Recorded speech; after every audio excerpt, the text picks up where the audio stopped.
Golden State Warriors vs Houston Rockets Game 4 ang pagbabalik ni Jimmy Butler, magandang laban ito. Ngunit bago yan, sabi ni Kendrick Perkins, mga kaibigan, ay kumbaga tama po daw ang ginawa ng Dallas Mavericks GM na si Nico Harrison sa pag-trade kay Luka. Punto niya dito sa nakikita natin ngayon sa nangyayari sa Lakers na may Luka ay humina ang kanilang depensa.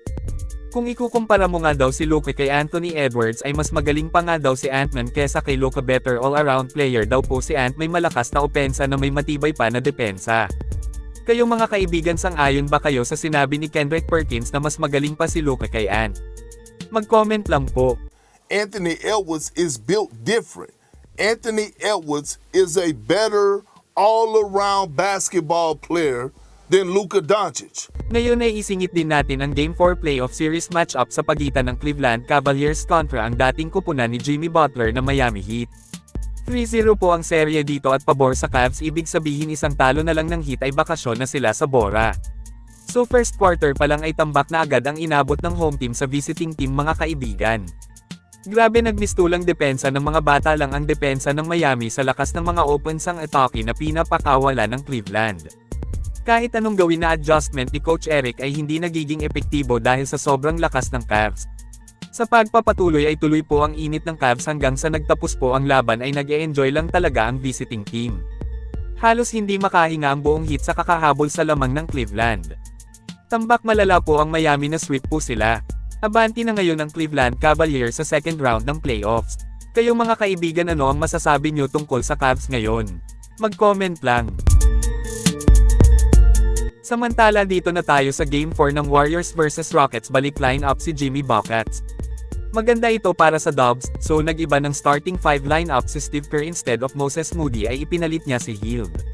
So umpisa pa lang ng game ay matinding run agad ang ginawa ng GSW, solid start para sa home team, 13-2 run po ang simula nila. Solid ang performance ni Buddy offensively at defensively kaya nag-ingay agad ang mga fans ng Warriors sa Chase Center. Maagang inaasar ni Dre ang buong starting 5 ng Rockets, gumamit agad si Coach Ime Udoka ng timeout.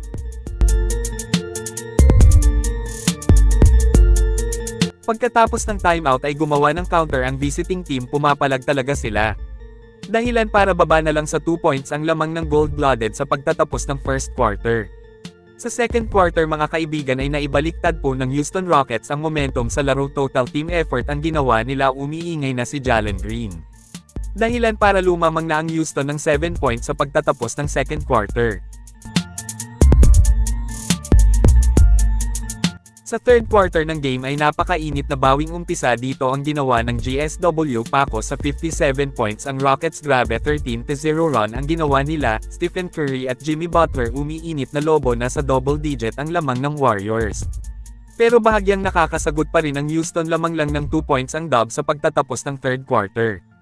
Sa fourth quarter, mga kaibigan, ay lupit ng sagutan ng puntos ang magkabilang kupunan, parehong palag na palag talaga sila, ngunit nangingibabaw pa rin ang bagsik ng Warriors. Grabe si Draymond Green, solid defense kay Alperen, nagmintis ang Rockets bigman at nakuha ni Butler ang rebound, sinamahan pa ng foul. Sa huli panalo ang Warriors, 3-1 na po ang serye, isang panalo na lang ng GSW, abanti na sila sa semifinals ng Western Conference. Down to 10 seconds. Sengun on Draymond. Sengun wheeling in the lane with a